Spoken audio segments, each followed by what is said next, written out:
You read that title, guys, and today we're going to be talking about Shin Megami Tensei 4 for the Nintendo 3DS. Now, I just beat this game moments ago, so it's time to give my little quick review. Now, I have the limited edition version of this game, which comes with the game and strategy and design book. I didn't even know there was a strategy guide in here. I could have used this at points. I thought this was just an art book. Shows how much I look at my limited edition games.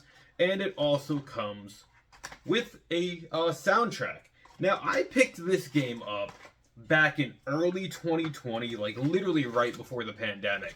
And I finally got around to playing it, and it is possibly going to be the last 3DS game that I do play. I do have Persona Q2 over there, but I'm not sure if I want to open that. I might just download that to just keep the collector's edition in mint condition. But let's talk about this game. Now, Shin Megami Tensei 4 is very, very interesting because it plays like your traditional Megami Tensei game. You collect demons. You're kind of in a post-apocalyptic world. And in this game, you're kind of fending off good and evil to decide whether or not to save, like, Tokyo from all these weird things that are happening. With that being said, this game on the 3DS looked beautiful. Now, in terms of walking around the open world, you get so many different things in terms of graphics. There's so many nice elements and effects that make this game shine. And for a game that I believe came out in 2013, which was early in the 3DS's lifespan, this game looks really nice and really smooth. The only thing that's a little different and interesting is when you go into the battles and a lot of the cutscenes, you kind of just get like sprite animation for your characters and the enemies you're facing. That part really isn't in 3D. It kind of takes definitely like a DS effect for that. But in terms of everything, this game I thought was really, really fun. If you're a fan of the Megami Tensei series, you'll definitely like Shin Megami Tensei 4. It, to me, was a lot more forgiving than Nocturne was. One of the cool things about this was when you die, you actually go to like kind of like a graveyard type cemetery, and you can actually pay Maka, which is the in-game currency, to be reincarnated. And that kind of just puts you right where you died again. If you don't have that, you better hope you saved. But sometimes they do let you put it on a tab. They just collect when they have the money.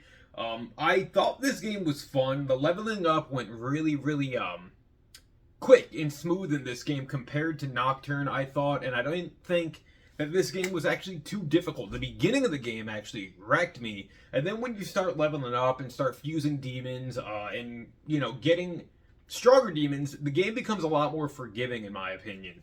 I really, really liked Shin Megami Tensei 4 for what it's worth. I sat and, like, today, I beat it, and I just sat and played for hours. This game was very addicting to me. This game got me hooked real quick. And I love the elements of good versus evil. Again, like I said, it was a beautiful game, a very fun game. And, you know, if you guys are into those post-apocalyptic JRPG style games, Shin Megami Tensei 4 I definitely think is going to be for you guys and gals out there. It's definitely a game for the hardcore JRPG audience. It's very, very dark in that essence. You know, not as dark as Nocturne, but definitely still has a very dark story to it. But I love, just for a 3DS game that was about 30 hours long for me, there was so much content in here and so much to do. So many different quests, side quests, challenge quests. And it really didn't get me confused as to where I was supposed to go next. There is like a log that shows you kind of what you have to do, what quest you're on, what you've completed, which I think that helped out a lot. But with that being said, guys, Megami Tensei 4 for the 3DS, I'm going to give this a 9 out of 10. Very good, very cool. I would love to see this remade in the future. If you've played it, leave your thoughts down in the comment section below. As always, thank you for watching, guys. Like, share, and subscribe. I'll catch you later. See ya. Bye.